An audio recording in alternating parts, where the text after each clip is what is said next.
Spiked is free. We have no paywall. You don't have to subscribe to read our articles or listen to our podcasts.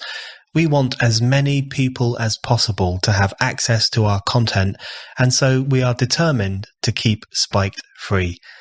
And we're only able to do that thanks to the generosity of our readers and our listeners. Your donations mean we can carry on doing what we're doing and provide an essential alternative voice on the big issues of the day. This is particularly important during the COVID crisis, in which Spiked has provided the space for lockdown skeptics, dissenting experts, and others to say things that have become unsayable elsewhere. So, thank you to everyone who donates to Spiked. If you don't yet donate, but you would like to, please consider doing so today.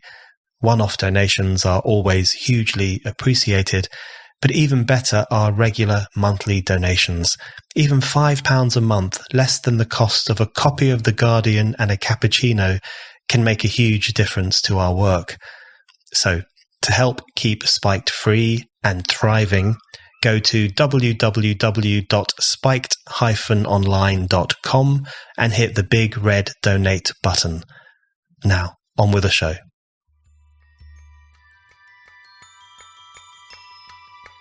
Art is meant to be countercultural. So you would have thought that showbiz would have stood up to wokery and gone, we don't do this. And you'd find some edgy, individual, wonderful films. Not happened. Yeah. So really, actually, politics has become the only place where you can go, I push back against this problem with the culture. They got me as an actor. They managed to get me hoofed out of showbiz. And now, at the timing of a London mayoral election, they're trying to get me as a mayor. It's a permanent cancellation. It's an extermination. It's communication. It's more powerful than cancel culture. I think we should use the term. When you're a heretic in the religion of woke, of which we all are, they will stop at nothing. Hello and welcome to The Brendan O'Neill Show with me, Brendan O'Neill. This is a podcast in which an esteemed guest joins me to talk about the big ideas, the bad ideas, the problems and the controversies of life in the early 21st century. In this episode, I am delighted to be joined by Laurence Fox. This is Laurence's second appearance on my podcast. His first appearance was shortly after he scandalised the chattering classes with his appearance on Question Time in January 2020. Laurence is a former actor who has recently been propelled onto the political stage. He is standing to be the Mayor of London in the 6th of May elections. He is standing for the Reclaim Party, which is a party dedicated to ending the lockdown and defending liberty. Laurence has become a key focal point of the culture wars in the UK over the past year. He has made a name for himself as someone who challenges identity politics and woke censorship, and who puts the case for freedom of speech and standing up for British values and British traditions. So, Laurence, you kicked off your mayoral campaign with the slogan "Unlock London," and the focus was on unlocking the city, getting it back to normal, relieving us of the burdens and the illiberalism of the lockdown.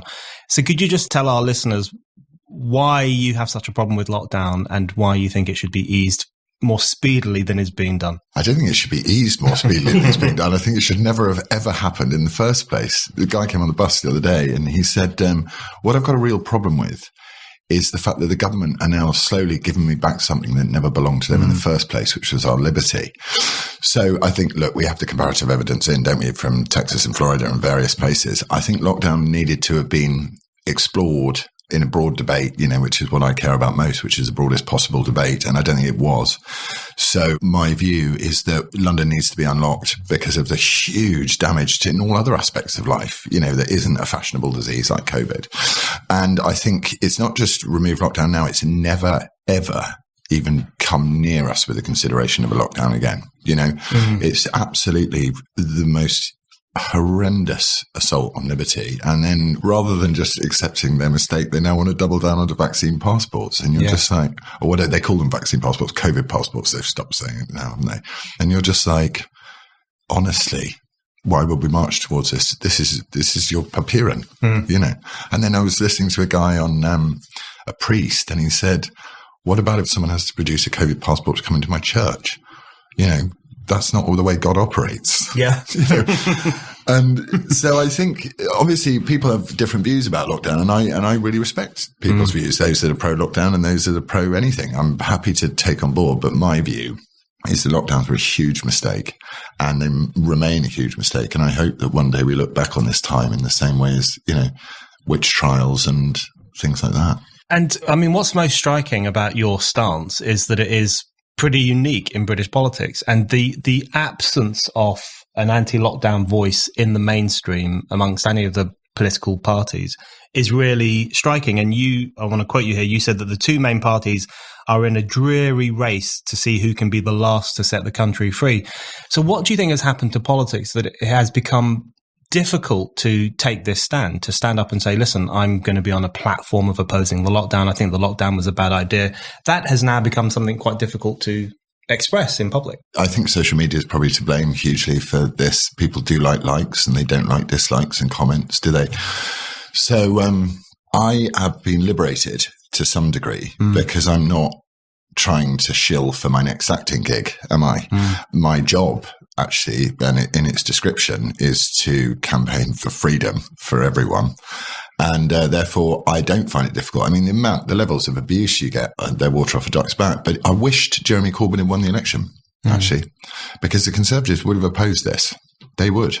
But the minute you give a so-called Conservative government the power to be authoritarian, you're just like, oh my Lord, the cat is really out of the bag now. It's shocking. But there are some very brave people. But again, on our side of the argument, the freedom-loving side of the argument, everyone's an entrepreneur, right? We're not organised like leftists. We don't come together and go, right, we've got to sort this out.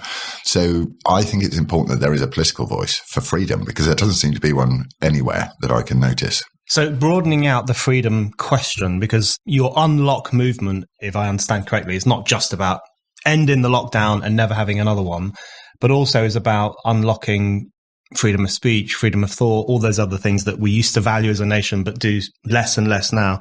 What other issues relating to freedom do you think are important from the London perspective that you think you could push if you were to become Mayor of London? I think that London it's just such a wonderful, and I know I hate using words like this because they've all got toxic now, but it's such a diverse and wonderful place full of people from different. I just had a dude called Yared drive me here, and he's a first generation immigrant from Somalia, and he went, I love your campaign. I think it's amazing. I'm going to vote for you. And it goes to show that what we do with identitarianism and all of this sort of stuff, instead of content of character, colour of skin rather than content of character, is we're dividing people. So my view is that we need to have freedom of expression for everybody. And therefore good policy decisions will be made by governments if you say, what's the broadest possible debate here? And you tend to, once you get a good debate going, the sort of extreme loons on both ends of the scale get slightly ignored. And then you have a much more solid and nuanced discussion. As I go out on the stump and someone will come up to me and give me their, I used to like you until you got into this lockdown rubbish, that we can have a nice and ordinary conversation. So I think it's the most important thing is if you shut down half the debate, which is what's happened in our culture, and Sadiq Khan certainly stokes identity politics like it's going out of fashion, we're left with this very vocal authoritarian mob that run one side of the debate. And I think, no, what you need is you need the libertarians to counteract and to, balance out the authoritarians. And what's happened is we've just got a very leftist heavy capital city that's being divided. And I think that if you asked several Londoners, do you know Sadiq Khan for? They wouldn't say the violent crime epidemic, which he's overseeing. They'd say, well, he did that fireworks display thing with Black Lives Matter, and then he let the Trump blimp in. And it's all just virtue signalling. Yeah. London doesn't want to be a carbon copy of some East Coast American city. It's London, it's full of history. And now you can do a walk, which is so tragic. You can do a tourist walk through London past all of the boxed up statues. And this is like, that's you're doing this, Sadiq. Trust our children to know the difference between a slave trader and a great altruist. But you need both there. You cannot have yin without yang. You've got to be able to look at it and go, we're going to teach you about this. I want to ask you specifically about the statue stuff, because I know that one of the things about your campaign that made me laugh was your proposal to have loads and loads more statues, especially military ones. So I want to ask you specifically about that. But firstly, sticking with Sadiq Khan, I think there's something really fascinating about Sadiq Khan, which is the journey he's been on. And you can see this in actually a lot of Labour politicians where if you go back 5, 6, 7 years, they were relatively interesting politicians, or at least they worked within the understandable realm of politics. They would talk about housing, they would talk about transport. Sadiq Khan came in on a ticket of building more houses, which he hasn't done. I think there was an element of law and order in his campaign and all these kinds of things, normal political stuff. But as you say, now he is best known for the European Union fireworks display, for hating the vote for Brexit, for constantly virtue signalling against Trump and talking about identity-related issues all the time, COVID being racist and all this absolute nonsense. How do you think that's come about in such a short period of time? I mean, I'm tempted to think this is also related to the social media phenomenon where what you end up with are politicians who play to a particular audience on social media rather than speaking to the city, speaking to their constituents. How do you explain Sadiq Khan's shift from a fairly normal leftish politician to this obsessive identitarian signaller? I think it's very dangerous what's happened, but also the traditional left, which is an incredible place to argue with and to talk with. I think I'm a bit more on the left when it comes to these things. These people cared about social mobility. They cared about workers. Yeah. That's what they cared about. And now they don't. They've swapped social mobility for skin color mobility or sexual orientation mobility. And no one I come across on the street cares whether I'm white or brown or gay or straight. They're interested in what's going on in my heart and my head, and Sadiq is going, no, if I can divide everybody into little subgroups, depending on whichever victim status in the victim hierarchy they are, then, you divide and you rule, don't you? It's representative throughout the Labour Party. You look at the Labour Party backbenchers and often on the front bench, and I'm shocked by the lack of quality that they have in their MPs. And I'm shocked at the tiny constituency that they're talking to. Because, whenever I go out somewhere, the people that really like me, they come up and they go, thank God someone's speaking for the working classes. Yeah. And I'm like, I'm a posh bloke, mate. I went to Harrow. What do I know about the working classes? But there's a sense of he's thrown away as part of this identitarianism, which is globalist identitarianism as well, because it's the suicide of Western democracy and a self-loathing of Western democracy. We've just forgotten everybody else, I think that social media definitely has fueled it. I mean, you get some terribly stupid, I hate to say it, but you read some of are you trying to get someone to go outside and punch someone else? Is that what you're after? Why does politics and change have to come through violence? I wonder if we are actually entering that cycle of capitalism where we're actually in the process, capitalism and Western democracy is in the process of committing suicide. That's what it feels like sometimes. You're absolutely right to talk about how those sections of the left have very clearly abandoned the working classes. And that's the story of Brexit in many ways, which had a very significant number of working class supporters and voters behind it. And it gets written off as just a xenophobic cry, a bunch of stupid, ignorant, low education people who don't know what they're doing. And there's now this growing idea, I think, that even to talk about the working class is somehow racist, right? So if you talk about the economic conditions of the working class, people will say, well, why aren't you talking about the problems faced by Black kids or Muslim kids and so on? So the way in which identitarianism has hollowed out the traditional left and made it into this husk, which is just obsessed with race, obsessed with gender, obsessed with sexuality, is really something quite depressing. And in relation to that, in terms of the people you encounter, because you've been out on the streets now for a few weeks, meeting all sorts of people, how much of a distance do you think there is between the kinds of people you've been meeting and the kinds of politicians we are now lumbered with, particularly in the Labour Party? Well, you saw Keir Starmer, didn't you, the other day? And he was confronted with facts, wasn't he? And, the guy just kept saying to him, the average age of people that die of COVID is 82 and the average age of people that die is 81. So it was a fact. This is a fact, and you see that frustration. When I gather on my little stump in my modest way, people come up to me and there's just all say the same thing, which is two things. One is I'm desperate. And if we don't open up soon, and they tell me horrible stories of what's happened. And the other one is everyone sort of huddles in together and goes, it's so nice to be able to say what I think.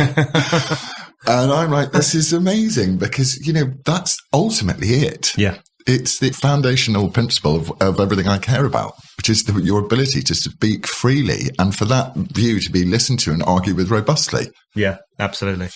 Right. Okay. So one of the other things that you are proposing for London, which I think might be a bit of a provocation, is to erect hundreds of military plaques and statues to honour people who've won the George Cross or the Victoria Cross and other people. Now, if it is a provocation, I'm not saying that's a bad thing. I think putting these people on the spot, and we're talking about the kind of people who want to erase history, tear down statues, take us to a year zero situation in which only their morality counts and everything that came before it is wrong. So they are people who ought to be provoked. But what made you include an idea like that in your campaign? And why do you think the statues issue in London is an important one? I spend a lot of time thinking, as we all do, and I often think about people on those landing craft as they headed towards the beaches in Normandy, and I thought what was going through their heads, and they must have been going, there's a reason I'm doing this. I'm doing this for freedom. I'm resisting fascist authoritarianism. I'm fighting for freedom. And I think, woe is us that forget that sacrifice. And I think that it's a great honour to be able to honour those that have served us and fought and died and paid the ultimate sacrifice for our freedoms, both military and civilian, in terms of the George Cross.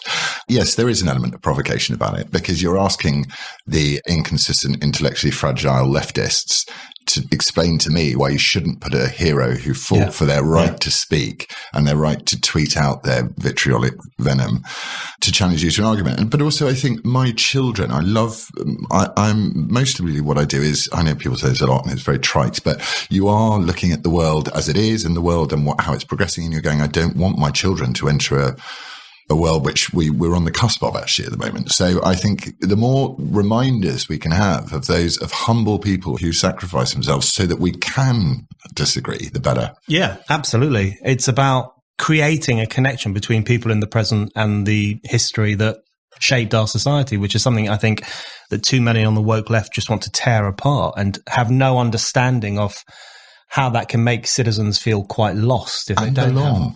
Belong. This is what I keep saying to people as well. I just did a video about it yesterday about St. George's Day, because I think, if you're going to provoke, carry on provoking, right? The point about being English or British or, nation, the nation essentially is a family. That's what it is. It's just an extension of the family.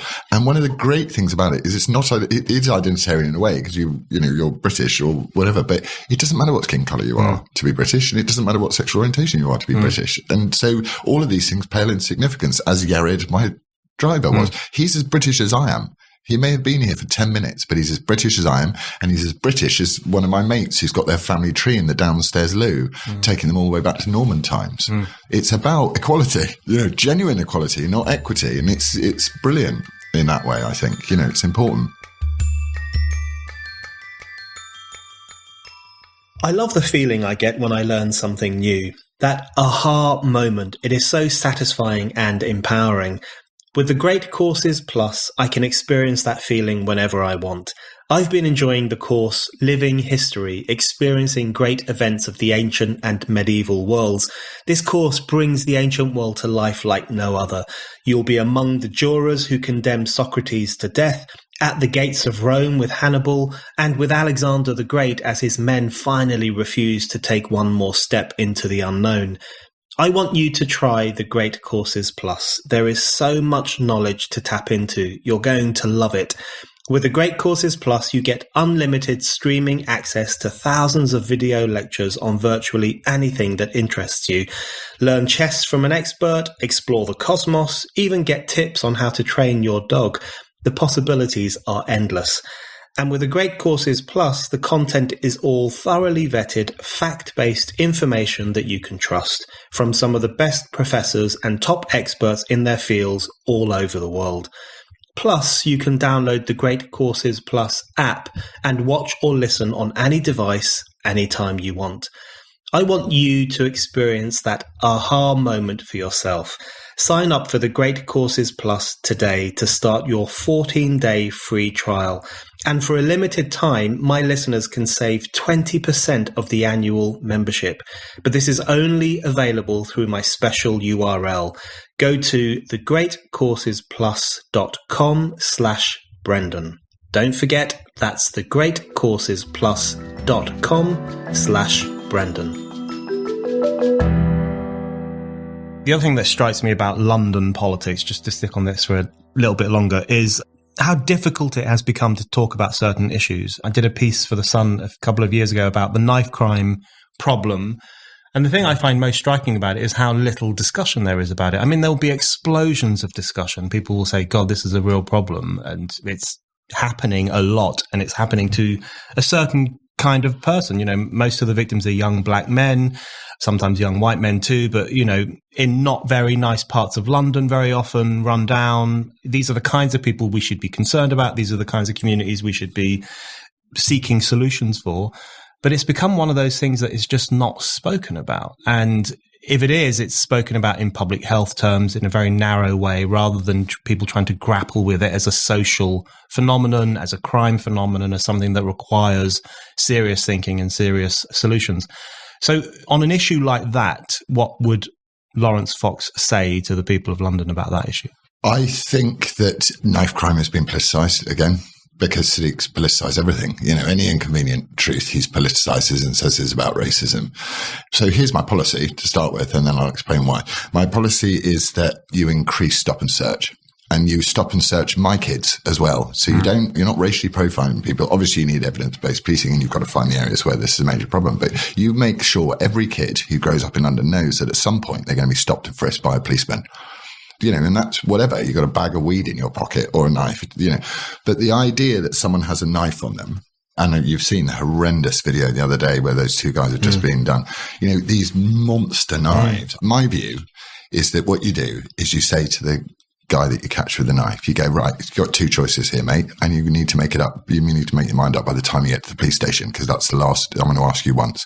5 years in jail, or 5 years rebuilding your life and rebuilding your community. And on both sides, I, as your mayor, I will be right on the criminal justice system to make sure that you get the maximum amount of pain for carrying that knife, or I'll be right on the side of the community to make sure you get the maximum amount of joy coming out of it. But there's only one way of dealing with crime, and that is, like, at the moment, when you're in the middle of a violent crime epidemic, you have to deal with you've got to stem the flow of blood. I hate to be dramatic about it, but it's horrendous what's happening. You know, this whole thing about saying it's racist, it's like, what colour is the skin of the person that he's going to stick a knife into? So am I being racist trying to save his life? And, you know, it's white kids stab white kids, black kids stab black kids. It's not about skin colour. There's obviously deeper cultural things that we all need to deal with in terms of the fact it doesn't matter what skin colour you are, lads need dads. You know, I tore a strip off my own children this morning for being rude to me. And there's something about a dad, or, you know, a community leader or whatever. But these things are important. And then there's a huge amount of evidence-based policing that needs to be done, but has been done. Look at what Trevor Phillips has done and all these great, great people. That's what I say. But at the moment, it's like London is not good. It's in the middle of a knife crime epidemic. Let's solve that. I think even a phrase like that, lads need dads, would be considered controversial these days. I mean, it's very striking that someone like David Lammy would have said that. And he did say that very often. Years ago, he would have talked about the problem of single-parent families, the lack that is suffered by kids who don't have a father, because fathers play a very particular role most of the time, a disciplinarian role and an authority figure, inspiring figure, and all that stuff. Someone like Lammy would have talked about that a lot in the past, but then when the Sewell report, when the Race Commission report raises issues like this, raises the fact that some kids in certain communities are less likely to have a father around than other kids, they get slammed as racist and propagating stereotypes and all those kinds of things. So I wanted to bring it on to the question of racism and what that means now, because you know this better than many other people, but the word racism is bandied around in what I consider to be a really actually quite repulsive way. And it is so obviously used as a silencing tactic. It's so obviously used against people who have never in their lives uttered a racist comment. And that's something that has swirled around you for quite a long time, because you, for example, criticize Meghan Markle, or you don't buy into the divisive agenda of identity politics. So what role do you think the accusation of racism plays in that kind of political world? I think there's two types of racism, and the identitarian mob likes to work in the really difficult area, which is systemic racism. And I think there's direct racism. So a friend of mine who's married to a black guy was called a wog socket the other day while walking through a park. And she went up to these kids who did it, and she went up to them and she went, "There's a reason why there are no girls in this group, lads." Do you know what I mean? That's direct racism. Direct racism needs to be really exposed and ridiculed so that we can say you ill-educated, idiots. It needs to be mocked and, it's horrendous, horrific direct racism. Systemic racism is making an assumption about a society which is absolutely profoundly corrupt assumption when report after report after report says that that we're behind Canada and New Zealand in terms of all of the vectors that mark whether societies have problems with race, like whether we tolerate intermarriage, whether you'd like to live on the same street as someone different. Time after time after time, I very, very, very rarely come across racists, and when you do, they glare out because suddenly you'll be sat there and go, "What did you just say?" And it's utterly repellent and intolerant. We do not tolerate it as a society. So this whole idea, what's so dangerous about this form of identity politics is at some point you're going to really upset the wrong white people, who are going to go, actually, I'm fed up of this, and they'll start using the tactics back. And it'll start off with white people saying blackness is the problem, and black privilege. And, and then you're just going, the problem is people do want a much better society, and they do want a much more harmonious society. And we do want to remove direct racism. But this allegation of systemic racism has put race relations back, and the hyper-racialization of society has put our ability to be cohesive and happy. Calvin Robinson said to me he's never had as much racial abuse as he has since the beginning of the identity politics movement. And, it takes away from you your own heart. In your own heart that when you look at someone, you don't really care whether they're gay or black or brown or anything. But this slur, it's a way of silencing freedom of speech as well. It's to say, you're a racist, so shut up. And I go, no, I'm not, and I'm not going to shut up. The other thing about it is that it promotes this just relentlessly negative view of the nation. And so what was most striking about the incredible reaction to the race review that came from Downing Street, which essentially said that racism still exists. We all know it still exists. Some people are racist. And it also allows for the possibility of institutional racism. But what it calls into question is the idea that all of the problems faced by certain communities can be explained by structural racism. And it says it's much more complicated than that. A balanced, interesting, refreshing review. But the reaction to it was just absolutely hysterical. I mean, it was really deranged at points, and it's ongoing. It hasn't ended. And what I found quite striking about that was essentially what these people were saying to the government is, how dare you suggest that Britain might be a nice country? How dare you suggest that British people are not racist scumbags? That's essentially what they were saying. And so you realize that these people are actually dependent on a view of Britain as a disgusting place, as a racist hellhole. And they depend on that because that's how they get their funding. That's how they get their moral authority. That's how they get their position in certain institutions and in society itself. So one thing that I was thinking in relation to the contemporary race discussion, which you've just outlined very well there, is that being anti-racist is now quite important. Now, what I mean by that, I consider myself an anti-racist like you. I think racism is absolutely... I'm a bit careful on the anti-racist thing. I have to say, I consider myself not racist. But the thing is, I think what we have now is this kind of official anti-racism, which comes from think tanks and charities and from Guardianistas and from the Labour Party and all those kinds of things. This official anti-racism, which is not anti-racism as I would recognise it. Instead, what it is just this relentless promotion of the idea that this country is beset with racism and full of horrible people. And challenging that, I think, challenging the woke ideology which says that racism is everywhere is actually quite important if you want a more racially harmonious society, which we do. Absolutely. I mean, it's just, I think the problem with anti-racism, I mean, there's two things. The Thomas Sowell quote, which I always love, when he says, racism isn't dead, but it's on life support, being kept alive by race hustlers and etc.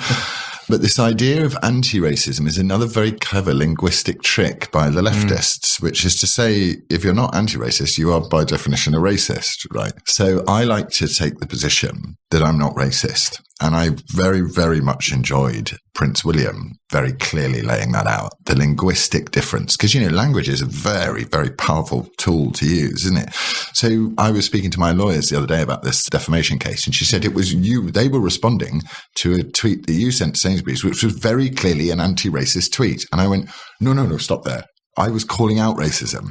It's different than anti-racism. So could you just tell us what that Sainsbury's tweet was about? So Sainsbury's tweeted out that they were creating safe spaces for their black employees in the supermarket, which I thought, that doesn't sound very good. separating people on skin colour. What next? Water fountains. And so I tweeted back at them, this is proto-segregationism. And the blue check marks, who get very upset and only read half of someone's tweet, started screeching racist at me again. But they hadn't read the tweet, because I was saying, let's not be racist. Yeah, so everything kicked off then. So then I thought, okay, well, if you're going to throw a meaningless baseless insult at me, which I've already had to sacrifice my entire career for, then I'm going to throw a meaningless baseless insult back at you. Is that all right? So I thought, what's the most meaningless baseless insult I can throw at them? And I thought, paedophile. So I said paedophile. And the court case that we're all about to enter is going to be very interesting, I imagine. So what we end up with very much in society is this extremely powerful, evolving language of ours. And we're worried about how we use it, and I think that, so therefore I'm very nervous and skeptical of the term anti-racism. And also I don't like its proponents because they see everything in the terms of skin color. And it's just like, genuinely, that's it, is it? That's the whole reason for everything. And it also means real racists can hide in plain sight nowadays because, they're hiding amongst the other 70 million real racists in their culture. I think it's really divisive. That's interesting that you say that. I think the problem for some people is that anti-racism has obviously become a problematic ideology. Now, if you were an anti-racist 50 or 60 years ago, it would have meant something completely different. It would have meant marching alongside Martin Luther King and talking about character rather than color and genuinely aspiring to create a post-race society. Now, anti-racism means that you have to bow down to the ideology of critical race theory. You have to take the knee to Black Lives Matter, which as a sentence, everyone agrees with, who I've ever met. Everyone agrees Black Lives Matter, but as a movement, is really, really dodgy. And it means you have to subscribe to all these weird ideas like white guilt, white privilege, the self-flagellation that all white people must engage in to make up for the crimes of history. So I think one problem is that anti-racism has become this all-encompassing ideology that you have to obey, otherwise you're in big trouble. So what do you think is a useful way for us to push back against that without running the risk of being called a racist in the way that you and I and many other people have been? I think that it was said beautifully the other day, I'm not sure who said it, but this anti-racism movement, as you say, it would have been totally different back on the bridge in Selma. But now what it is actually the direct descendants of the Democrats who tolerated the Klan. What it is it's pure racism hiding as anti-racism. Yeah. And all we have to do really is be courageous in saying we take a principled stance against racism in all its forms. It's not anti-racism. What you're encountering here is pure racism directed at you. And then what's happening is you're getting confused because obviously not that many people can buy into their own white guilt, but you get a lot of people going, well, I can now be a white savior and an ally, as Sadiq Khan says. And he uses lovely words that make you feel like I'm actually doing something positive. But fundamentally, this starts in the first day children go to school. Yeah. I have to unindoctrinate my kids on a frequent basis. And I don't unindoctrinate them by filling them with my own ideology. I just ask them to explain themselves, where they come from, what they think, why they think it. The most complicated conversations we have is we'll end up going, I don't agree. But it's to go, okay, why do you hold the view? What is your view? Why do you hold it? And sell it to me. And that's how it is. But it's essentially what's happened is the racists are now, they just call themselves anti-racists. I think that's actually a very good way of putting it, that it is racism masquerading as anti-racism. And the reason I think that's an important point is because I can't remember any time in recent years when it has been so acceptable to be openly racist against Black people and Asian people as it is now in the woke era from the woke left. So if you think about the way in which they talk about people like Kemi Badenoch, for example, happened very recently, they will call her a racial gatekeeper. The implication is that she is an Uncle Tom character. She is as she said herself, people imply that she is a house Negro, house slave. Or the way in which Priti Patel, as an Asian heritage woman, is talked about. She is seen as a token brown face or a brown face for Tory policies. I mean, this is openly, people say these things openly. Trevor Phillips has been referred to as a coon by one of the key promoters of the kind of woke view of systemic racism. So all that stuff, I think, really does speak to something pretty ugly, which is if you are racially obsessed in the way that the woke elites tend to be, then you are going to become quite racist in how you think. Yeah, I mean, Dawn Butler called Kemi Badenoch, she called her a racial gatekeeper in Parliament. Yeah. And it's fascinating, isn't it, how skin colour is very, very important all the way up to your opinion. So, you know, skin colour it isn't just skin colour now, it's a set of political beliefs. So, you know, it's like, well, I'm sorry, mate, you don't qualify to be properly black because, you know, you hold some socially conservative values. Yeah. Or in Priti Patel's case, you know, she even said it. She went, you know, I was called Packy in the playground. And you would have thought there would have been an outpouring of support for a young girl who's being racially abused in a playground. But no, it's because our politics are wrong. Yeah. It's the same as being gay. Nowadays, you know, you're not properly gay unless you've got certain gay views. And it's like, well, hang on a minute. No, it's the individual, man. It's like, I've got a mate of mine who's gay, you would never know he's gay in the world. He's a landed gentry. And he's like, hello, good morning. And you'd never know. But he would not be classified as gay now because he doesn't have the right views and he voted Brexit. It's like, you cannot be gay and vote Brexit. Yeah. You cannot be black and vote Brexit. So it's like, hang on a minute, is this about skin colour or is this about an ideology? Yeah. So that's what I mean about this sort of festering amount of racism within it, is they're going, we'll divide through skin colour, but actually what it means is you join us and you make sure that you subscribe to this very, very racist ideology. Okay, on that issue, I want to just briefly raise the question of Meghan Markle. Now, the only reason I want to raise her is because your journey into what you currently do is in bizarre ways linked to Meghan Markle and the question of whether the media coverage of her was racist. And thanks, Meghan. You said it wasn't, and then you got called a privileged white man. How could you possibly understand all that stuff, which people will be familiar with, or they can look it up. It's very interesting. But the Meghan Markle story, and it's moved on a lot since that happened to you. I mean, I think more and more people have become aware of the fact that she's a bit annoying, a bit of a myth spinner, and, you know, a character of questionable morality and a hypocrite in some instances, as is Prince Harry. So I think some people have realized that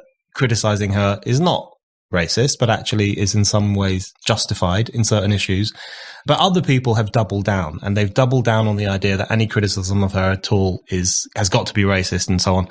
Where do you stand now on the Meghan Markle saga, especially recently with the death of the Duke of Edinburgh, and just the way in which all those things have shown a bit of a tension within royal circles as well as everywhere else in society? I think it's really tragic, actually. You know, I worked in show business for 22 years, so I came across my fair share of Meghan Markles, put it that way, both male and female. You know, highly self-centered, narcissistic fantasists. So I'd spotted Meghan Markle as being that. And I was very surprised that someone turned around and made it about skin colour, because at the end of the day, I've got 7 nephews and nieces and they're all mixed race, and that never even crosses my mind, you know.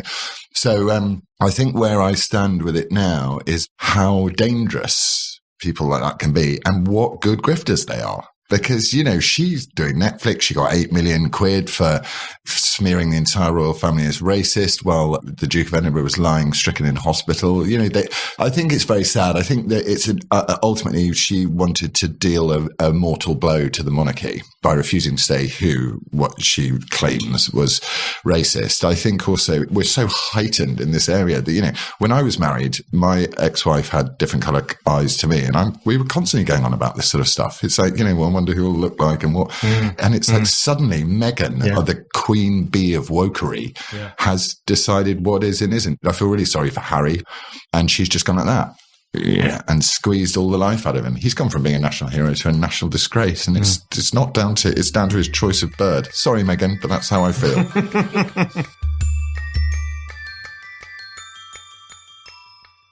Hi, it's Fraser here, producer of The Brendan O'Neill Show.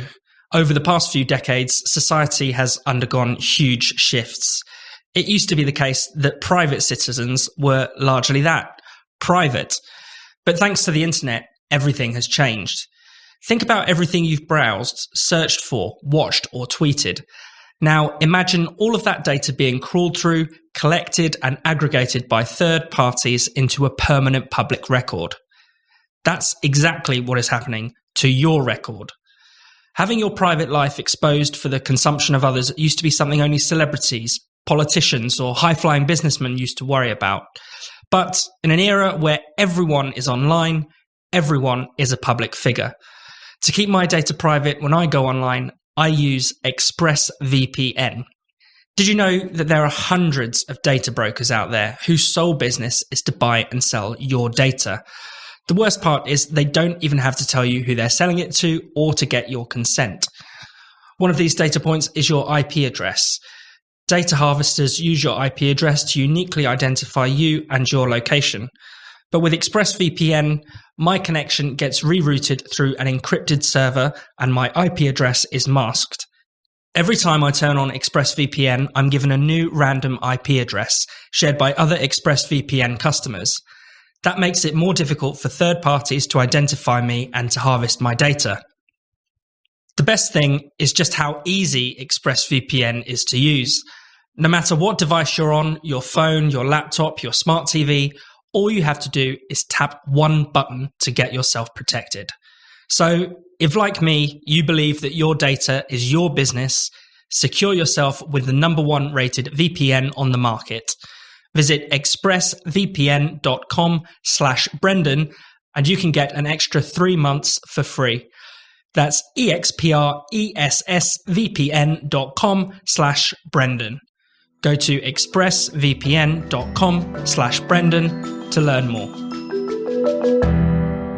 Just on the question of royalty, I think this is a point of difference between you and I. I'm a Republican, you're a monarchist.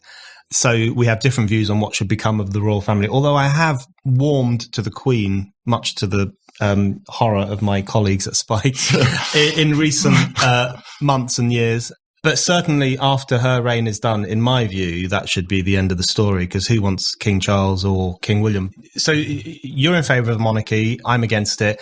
But do you think that the woke ideologies, or which is not a very useful description, but we know what we're talking about, this kind of onward march of the kind of divisive agenda of identitarianism and the cult of victimhood and all these other things, the royal family will not be able to withstand that, will it? Because, you know, Meghan might have gone thousands of miles away now and all that stuff, but the Duke of Edinburgh is gone. The Queen will not have that long left. She's 95 years old. The younger royals are hyper eco-friendly and obsessed with issues to do with mental health and do buy into lots of this agenda. What do you think the future of that stuff will be? I think the reason why the Queen is so... Do you remember her Diamond Jubilee and the look of shock on her face as all of the people came onto the Mall? She just didn't know how much she's loved, I think. But I see the monarchy as public servants, you know, and I really think she's put in a long shift of public service. And I'm a hard push to think where you'd find a president or anything that would do better than that. But I completely agree with you. I can't imagine Prince Charles with a crown on his head. I think they're, you know, the sustainability and equity, diversity managers that they're going to bring in to try and engage with these people. Our institutions are covered in it. So the monarchy will be done as well. I mean, it would be very sad. I think William's pretty good. I think he made a very strong statement about that. But, you know, traditionally, the monarchy serve us, and I like that, really. And I think it's unusual. But yeah, I mean, God knows, I can't see him with a crown on, or certainly not. Maybe William. I don't know. What do you think? No, I hope not. But, I don't think it'll survive it. But now that all of our institutions have been totally corrupted, there's free reign to take the monarchy and turn it into whatever you want. And mental health is the next one, by the way. That's my belief, is that mental health, once we've got the critical social justice warriors who use vulnerable groups in order to destroy culture, they've gone through women, they've gone through trans people, they've found a really strong vector with race, but next is mental health. And that's because, you know, it's going to transcend race, isn't it? This religion. Yeah. I agree. Absolutely. I think that's absolutely one to watch. Okay, I want to ask you about cancel culture. Doesn't exist. So that's good. We can move on. So this non-existent culture, which somehow manages to swallow people up all the time, you've been targeted by it many times. It had an impact on your acting career. The idea that people openly said that you should not be employed, you should not get to act, you should not get to pursue that art form because of the views that you hold. So pushing aside the psychotic idea that cancel culture doesn't exist, which people do seriously make, How bad do you think cancel culture has got? And do you think it's going to get worse? It's really bad. So we did some private polling over this in terms of freedom of speech, where we got 50% of people are frightened to speak their minds whenever I go anywhere, or if I open up my DMs or we get emails into the party office, they're all saying the same thing, fear of expressing yourself. It's really bad. And also what's great about it is that they don't stop. So not happy with dismantling my acting career, which, let's face it, I'm actually quite pleased about, because I turn on the TV and you'll watch a really good scene and then it'll cut to a sort of duologue about social justice between two characters that's been written to sort of tick the woke box for Netflix. So I don't really miss that. And also I think the problem with art in my profession, in my former profession, is art is meant to be countercultural. So you would have thought that showbiz would have stood up to wokery and gone, we don't do this. And you'd find some edgy, individual, wonderful films. Not happened. Yeah. So really, actually, politics is art now. That's what it's become. It's become the only place where you can go, I push back against this problem with the culture. But the left would like to say cancel culture doesn't exist, and that repetitive trope of freedom of speech, but not freedom of the consequences of that speech, all of these things. It's like, now I've got these people, well, actually, I'm suing them. It's going to be very interesting because, they got me as an actor. They managed to get me hoofed out of showbiz. And now at the timing of a London mayoral election, they're trying to get me as a mayor. So they're like, it's a permanent cancellation. It's an extermination, excommunication. It's more powerful than cancel culture. I think we should use the term. When you're a heretic in the religion of woke, of which we all are, they will stop at nothing. It's no accident that these people during the terror were just lining up, waiting for more heads to be chopped off. It's a mayhem that we're allowing culture and society to play with, and it's very, very dangerous. Yeah, absolutely. I think excommunication is a good one. They want people out of polite society. I mean, out of the public eye. They'd be happy if you were dead, actually, I think. I have no doubt that that's true. And if you just look at the death threats that get pushed towards J.K. Rowling all the time, simply because she thinks someone with a dick shouldn't be allowed into a women's domestic violence shelter. How dare you think like this? But it's what's striking, I think, about this idea that cancel culture doesn't exist. I mean, it's such a ridiculous thing to say.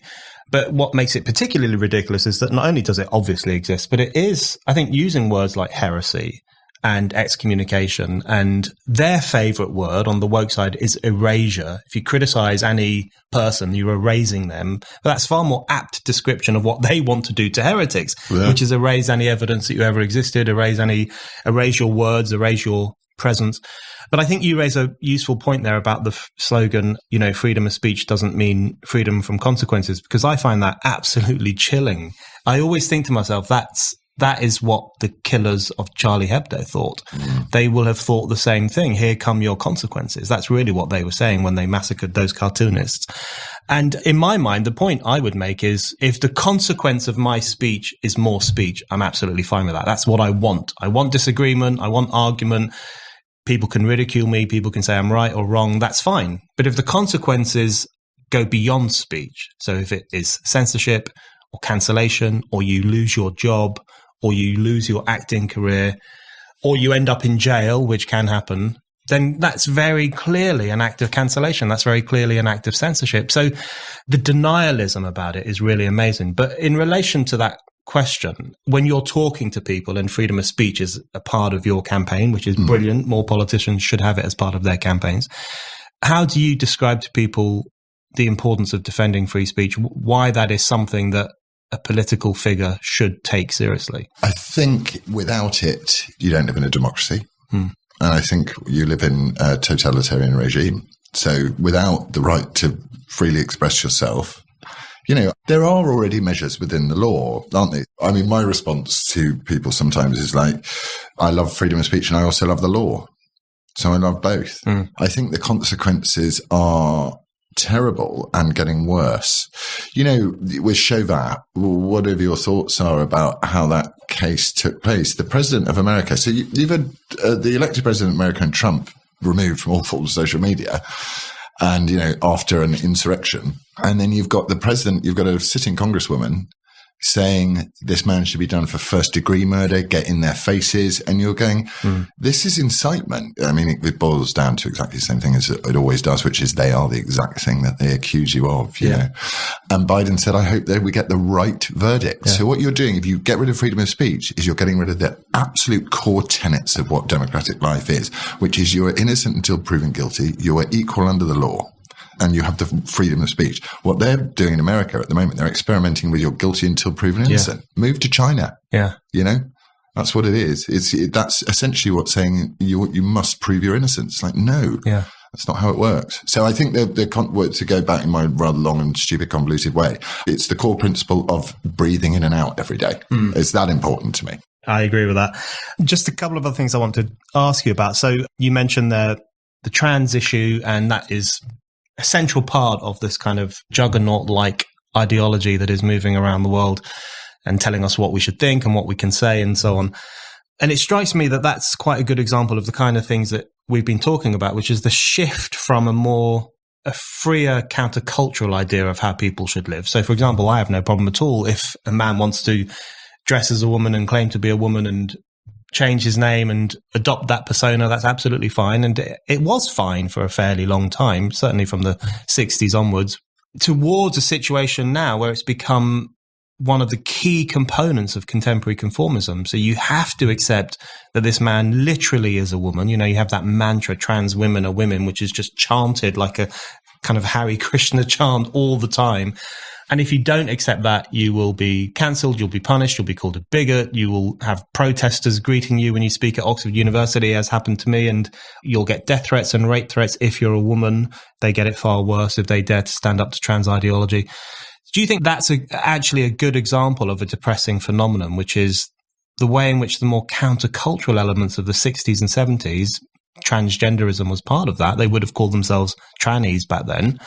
Gay rights is another one. The struggle for racial equality is another one. Those kind of elements now feed into a really dispiriting authoritarian ideology that's not about freedom at all. Well, exactly. I couldn't agree with you more. What's so interesting about it, when I look at it as objectively as I can, is that how laced and heavily laced with misogyny it all is.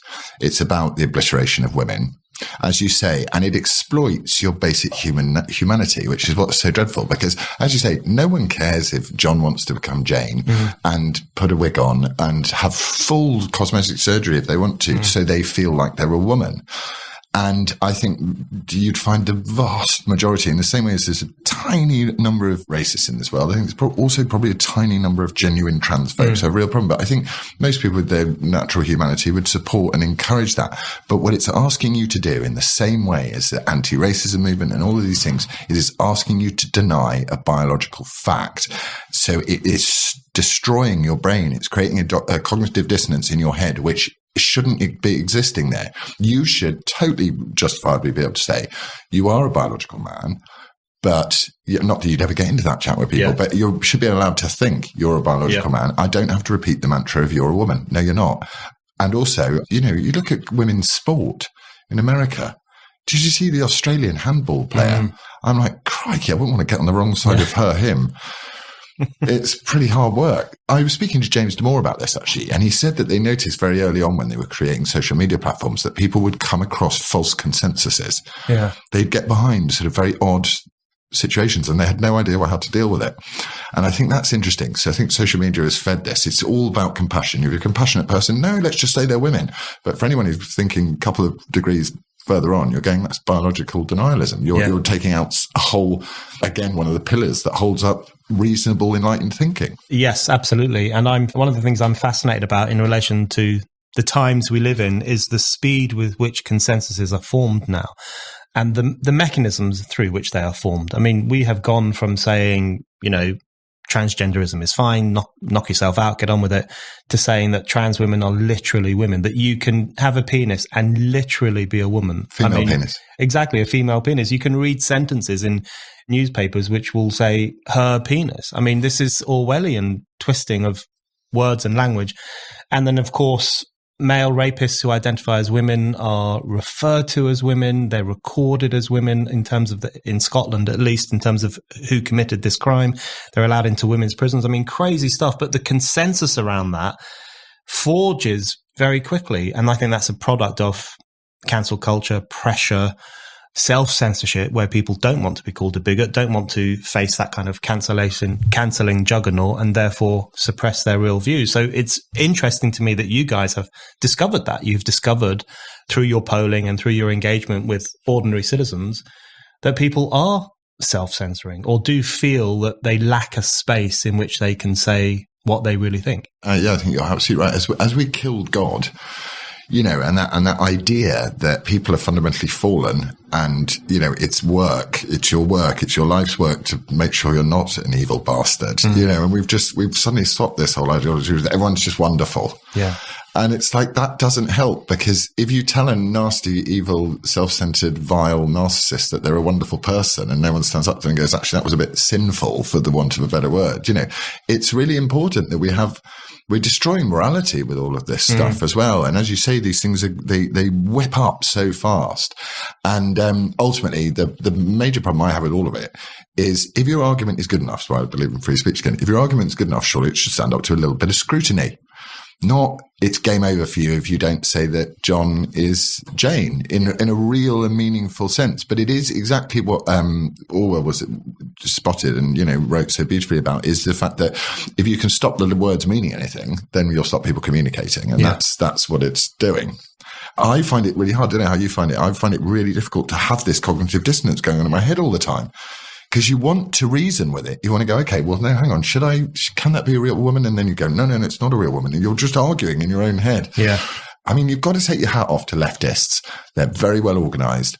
They don't really know what they want in the end, but they want enough chaos on the way there to make it worthwhile. Absolutely. The way I think about it is that so much of contemporary politics is about compelling us to lie, or compelling us to say things that we know in our hearts of hearts are not true. So you have to say that this man is a woman. You have to say Britain is a structurally racist country. You have to say that there hasn't really been that much progressive advances in the United States and it's still a white supremacist nation. I mean, you have to hold these views, even though many, many people, I would say the majority, know that it's not true. America is not a white supremacist country. A bloke walking around with his penis out in a women's changing room is not a woman. People know this stuff. And so that compulsion to lie really does capture the Orwellian nature of the times we live in, where you have to say things that you know are not true. Okay, just to move on to the close of the discussion, I want to ask you about a couple more things.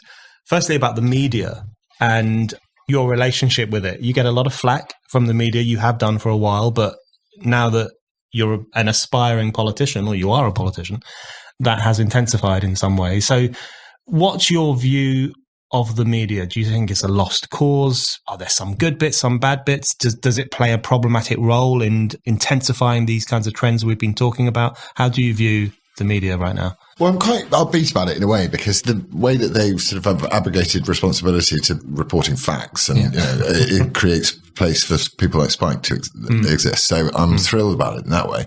But no, I think the media are in the main despicable, really, in the way that, I mean, I'm so used to it. If I looked at it in a fair, balanced way, I go, why are you treating me in this way? I'm making fairly salient points that are held by a vast proportion of this population. But now, I don't know. I feel sorry for them. But I think they're very powerful, the media, and that's the other thing which is very dangerous. So, you know, certainly over COVID and over all of these issues that we've discussed, the media have played a huge part in terrifying people half to death. But again, it's free speech. I don't want to regulate the media. Yeah. I would not want to regulate them at all. I just wish that there was a broader church out there and of stuff, you know. So it's great that you exist, and it's great that I'm actually going to start up some stuff when we go into a dormant phase now, after unless obviously on the very small chance that I don't get in as London Mayor, the minimal, I'm going to start up a sort of a freedom-based thing that will come out from us in the Reclaim Party. So that will be what we do in the dormant phase, as I try and find some candidates to stand against these nut jobs in Parliament in the next phase. But I think what I find interesting about the media is, why report crap? Yeah. Surely you must go, half the population, you know, I know that but it's the only way you can delineate the population now, that sort of the 52% that said, you know what? We don't all want to stay in Europe. Yeah. Why aren't you trying to pander to at least them some of the time? I think GB News will try and do it a bit, but I don't know. I just find it shocking that they're so crap. Yeah. I mean, it's stuff they say about me. I did an interview for the Metro, and I'm so careful now what I say. And I did it the other day, and he managed to get one little inconsistency, and he put all of his energy into it. And I'm like, why didn't you just cover my policies? You're meant to interview me for the mayoral campaign. And then, so I did the Evening Standard yesterday, and I thought, you know what? If you're going to make up bollocks about me, I'm going to give you some actual truth bombs. So I'll drop them on you. So we'll see with interest what happens to the Standard where I spoke like this. Good. You know, it's like the way you should. And I think actually lots of voters want that. I mean, one of the things people used to like about Boris Johnson, although it was also always slightly overstated, is that he did actually say what he meant on some issues. You know, he did make jokes about the burqa. He did say that climate change had gone too far, but he's kind of shifted on all these issues. But I think politicians underestimate how much people want an unspun, honest politician who, like them, or like ordinary people aspire to be able to do, will say openly and freely what he thinks. That's what a lot of people are crying out for. And defend your right. Just defend your right to... Because I always say to the voters who come up to me, and, you know, often people say to me, why should I vote for you? You know, you're not a politician. I go, because I'm not a politician. Yeah. I'm not a politician. I'm not interested in that sort of thing. I think it's really interesting. We'll have to see how it goes, but people do need to be represented, all of us. You've just preempted my last question, which is, what would you say to people who say, why should I vote for you? So this is going to go out before the mayoral election. Lots of people in London hopefully will listen. So what's your brief sale to ordinary Londoners as to why they should vote for Laurence Fox? First of all, let's see what a crap job the professional politicians have done under this. And in many ways, I do say to people on the street, okay, I'm much better qualified to be a politician than half of these Oxford-educated PPE wankers. You know, I've done 22 years of working with Chippies, Sparks, cameramen and all of this costume. I've met all facets of society. But at the end of the day, you're not voting for me. You're voting for the idea that I am standing for. So I was pretty Meghan Markle-ish as an actor occasionally, you know, in terms of being a bit narcissistic, because I cared about my performance and how wonderful it was. But actually, I don't really care about me in this situation. I care about an idea which we're losing touch with in this country and across the West and the Anglosphere more generally. And if we lose that, you don't want to pass that on to your children. You know, you want to protect freedom. It's crucial. Laurence Fox, thank you very much. Thank you.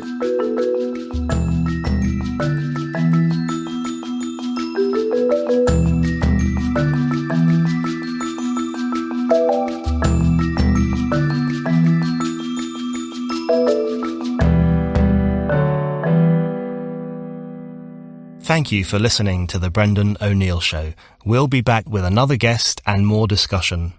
Don't forget to subscribe, and in the meantime, keep reading Spiked at www.spiked-online.com.